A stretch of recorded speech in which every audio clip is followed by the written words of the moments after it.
we are so good at protecting ourselves, and most all of the ways that we show up as adults are based on things that happened in our past. So you used the word trauma earlier. I would use little t trauma.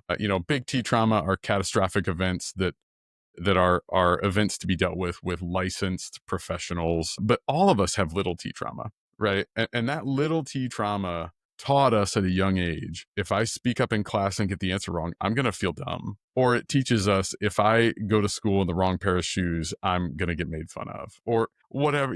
Each one of us have one of those. And I think that little t trauma, it causes us to find ways to be safe in the moment, which we need. And that way of staying safe continues into adulthood, even though we don't need it, right? Our nervous systems don't know that threat's not real anymore.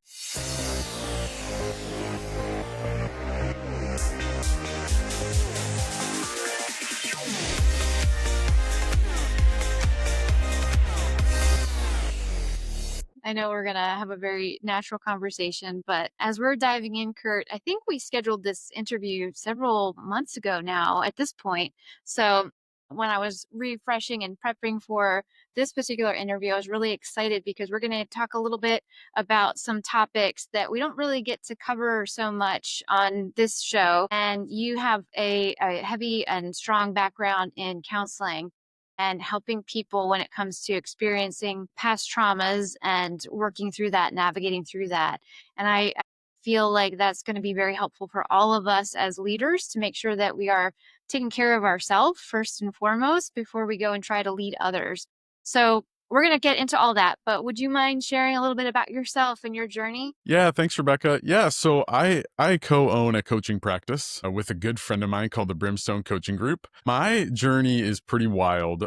I don't know if you know the Enneagram at all, but I think I'm a 7 Enneagram. I like to do a lot of things. I have some background in manufacturing. I spent some time as a production supervisor and in HR doing recruiting and benefits administration. But then I also spent about a decade leading a local church. I spent some time in a pastoral role for a little while, and then about a year ago stepped away from that to focus full time on my coaching practice. So it's a wild background, but I'm grateful for all of it. That's great. I have taken the Enneagram. I believe I'm an 8. Usually I've taken it a few times and I'm always consistently an 8. I've taken the Myers-Briggs and that will change on me. And Yeah, so I'm not sure what that says. At the same time, I know that any of these assessments aren't going to capture the complexity of the human and our spirit, but at the yeah, same time, it does help it helps you know yourself a little bit better. So I love how you draw that conclusion. And, your background, you've been able to, I'm sure, help a lot of people in different capacities and with different backgrounds who really, truly need it. So I'm sure that in some ways it's all very unique to the person.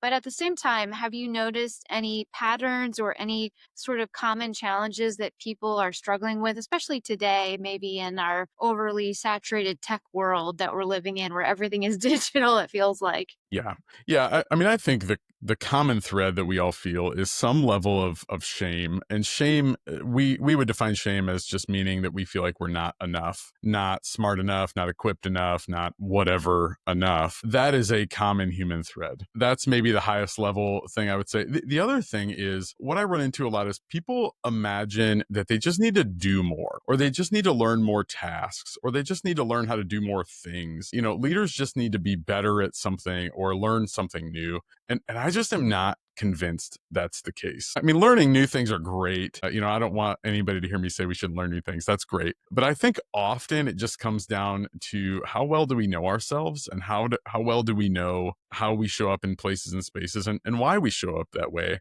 I think, to me, that trumps anything we can learn or any task we can get good at. Appreciate that. I consider my curiosity and aptitude for learning as a strength and part of my soft skills. But at the same time, I believe that our strengths can easily turn into weaknesses if Huh. we're not mindful of that. And so, to your point, it can be very easy for all of us to get caught up in the achievement race. And I have to learn this and take that course. And I am definitely guilty of that, where learning becomes like, or I should say, shiny object syndrome can sort of take Yeah. hold in that sense, and that desire to feel like, well, if I just know more, then I'm going to be more successful or I'm going to have to answer. And I can also see how maybe in the leadership space and in the marketing space, if folks aren't careful, they can prey on that sort of pain point or desire and curiosity. And so, one of the things that I've been thinking about, especially recently too, is how can we be more intentional and mindful with what we're learning? And is it actually Yeah. something that is going to support us long term? Or are we feeling the pressure to learn it versus Yeah. maybe there's somebody else in our sphere that can take over this task or we can delegate to rather than having to be the know-it-all. I don't know if any of that resonates with you. That resonates so deeply. I'm glad you said it like that.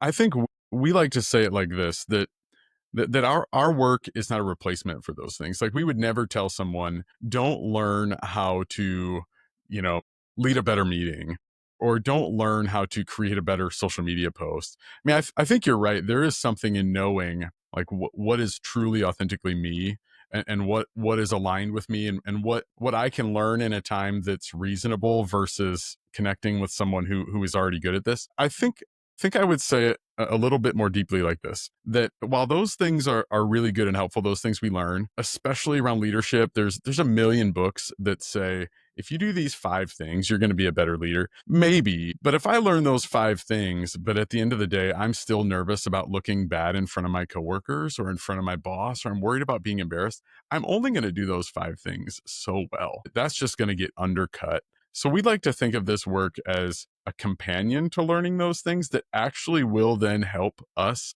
know when to lean in and learn them and when to find someone else that already does them really well. That's a great point. So, what you're saying too is that we can and should be improving how we work and operate and live our lives. I would extend it to not just work life, but personal Yeah. life.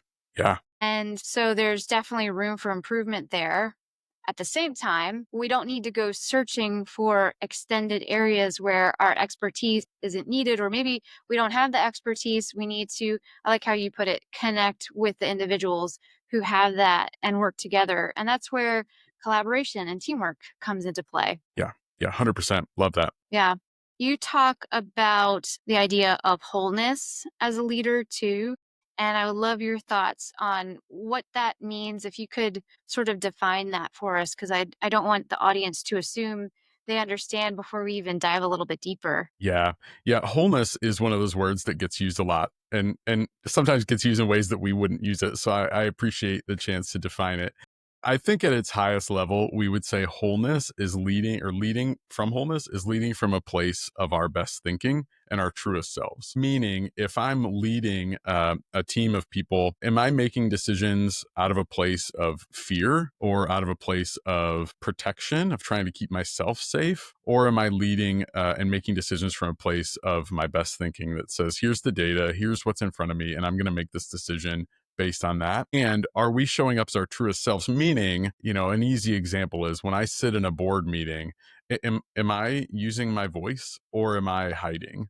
Am I sharing what's true for me, what's so for me, what is actually stirring in me, or am I pulling back and protecting? So I think maybe the easiest way is to think about wholeness as the opposite of protect. I like that. That's a very new perspective. I've never heard anyone explain it that way. And I think something that you had shared in your background before we started talking is that idea that it's opposite of fake it till you make it.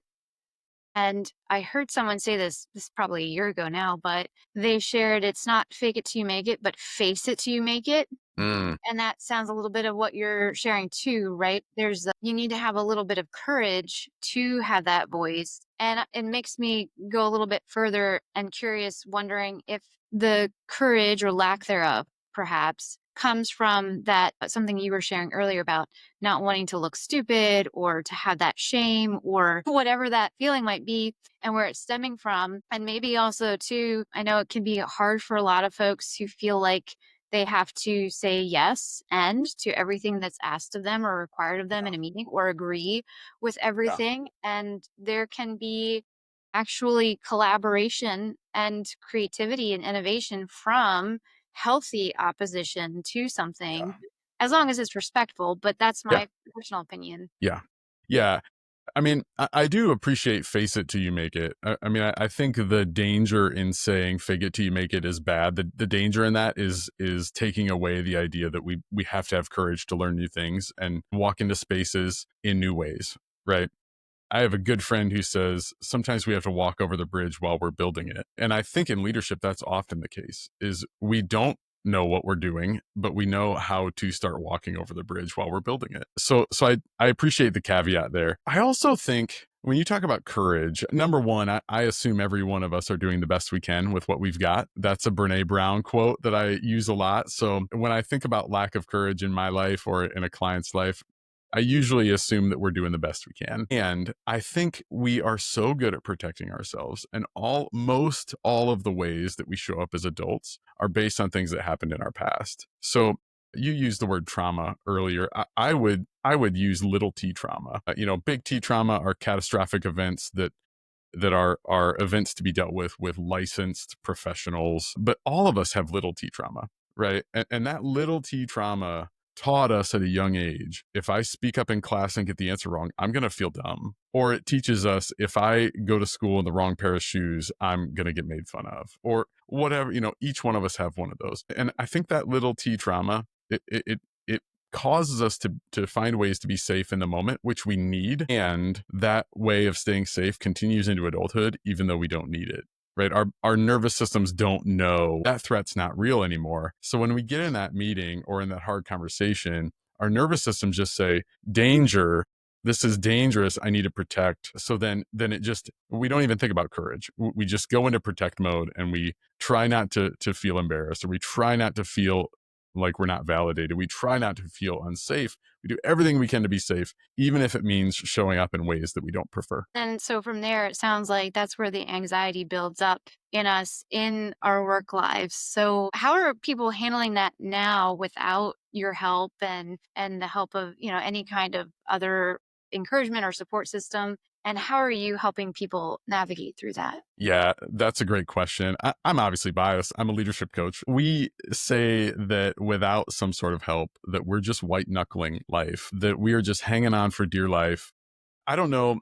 I don't know if you've ever tried to drive on an icy road. Have you ever had this experience? Yeah, I'm from Philly, so plenty of times, Okay. although I'm in Atlanta now, so I'm glad to not have to do that.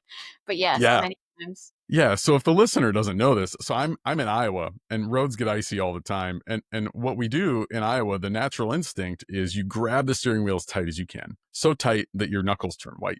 And the reality is like now you're out of control. Like you need that car on ice to be able to do its thing and you need it to move around a little bit. And that white knuckling just makes it harder and harder to stay in control. So we think when we go through life just feeling all of these things, protecting ourselves meeting after meeting, time after time, that we are simply holding on for dear life, and that's not how we're meant to work or live. And that's actually taking energy away from, it's actually taking focus away from the things that we're really wanting to do, needing to do, and splitting our energy. We would say that we help people hold up a mirror to themselves and say, what's so how did you handle that hard conversation? How did you handle that meeting? How did you handle that tough family conversation when your partner or your spouse got laid off? And do you prefer that, or would you rather show up a different way? One of the values we hold, I've heard you say curiosity multiple times, and I love that.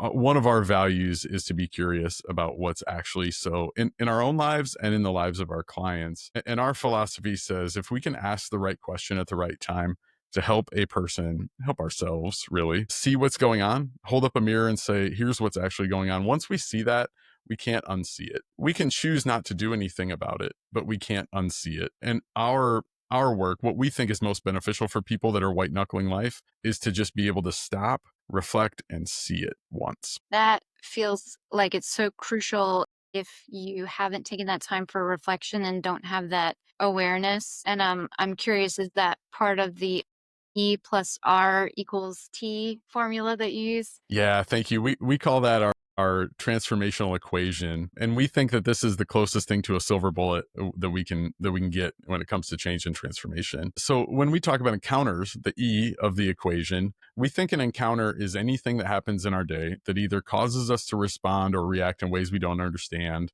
when it causes us to be surprised or it causes us to feel regret or remorse about how we were, that's an encounter. We have hundreds of those every day. Like if you really watch, there's 100 of them every single day. So when we have those, then we encourage people take a minute, reflect, ask what's going on, who's involved, what did I do, what did I say, what actually happened, and do I want that to be the way that I showed up?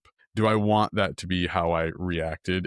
And if not, then what do I need to make it different tomorrow when the same encounter happens? And we think that sort of reflection on encounters really is what brings about transformation. Again, not just in work, but in our personal lives too. It feels like with how social media, the digital space is just amplified now and permeates through all of our life, that kind of self-awareness and reflection is more important now than ever before, perhaps.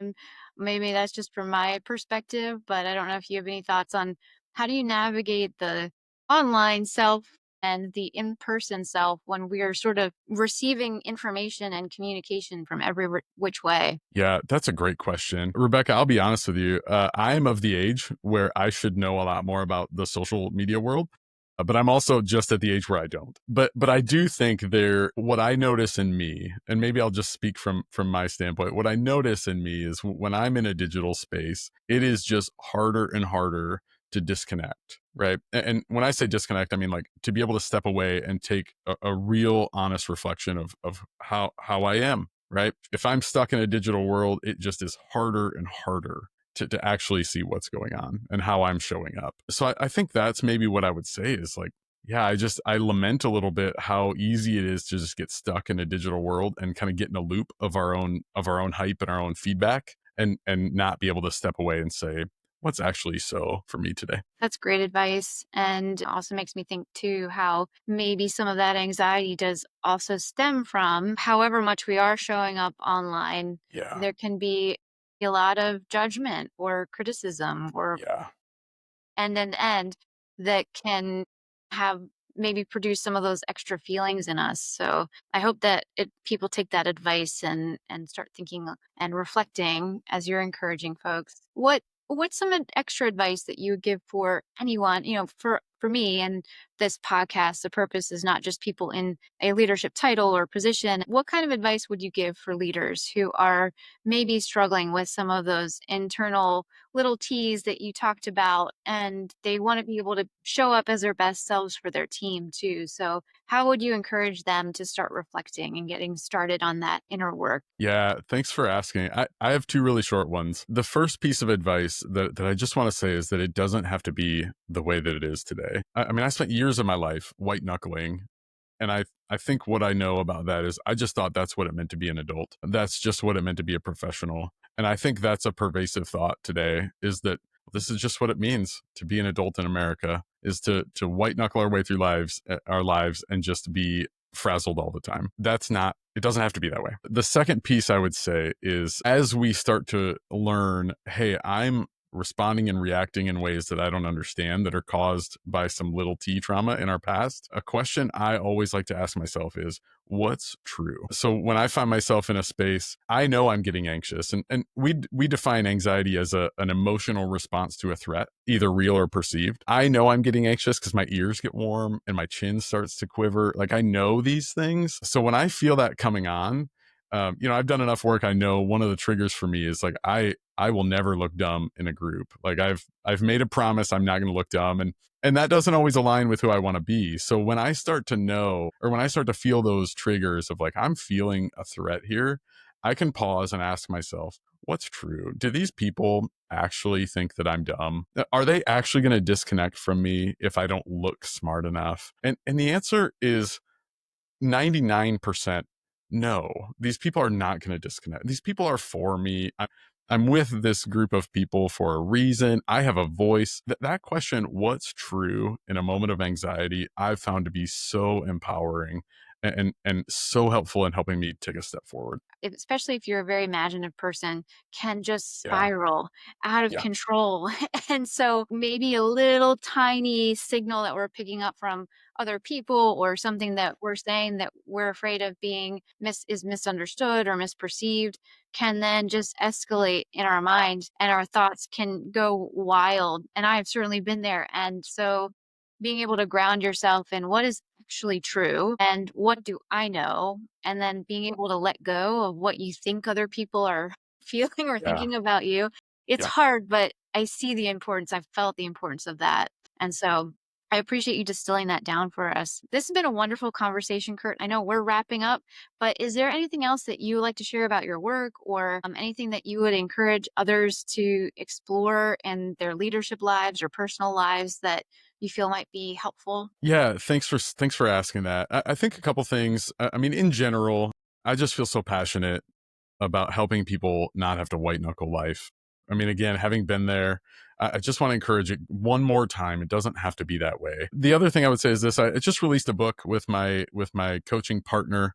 The book is called Live Fully, Lead Authentically, the surprising link between self awareness and your impact. That can be found on our website or Amazon and Barnes and Noble. I would also say this that we love this work that we get to do with people. It leads something. Everyone leads something, Rebecca. So when we say we're leadership coaches, we really mean that this work is for all of us. So if a listener would love to connect with us and learn more about kind of our philosophy and how we help people understand this little T trauma that they've experienced and felt, they can find us at brimstonecoachinggroup.com. We offer free initial exploratory calls. We can do that with them and would love to take a step forward. I love that. And again, another great perspective to help everybody. I hope that our audience listening will connect with you online and check out the wonderful book that you have. I know I'll check that out too. But in the interim, everybody can find your links in the comments below. Kurt, thank you so much. This has been a wonderful conversation. I hope you'll rejoin me perhaps in the future for another one. I know we could go a lot deeper on the topic. But in the interim, everybody go grab Kurt's book. And thank you all for listening to another episode of Bad Bosses, Great Leaders podcast.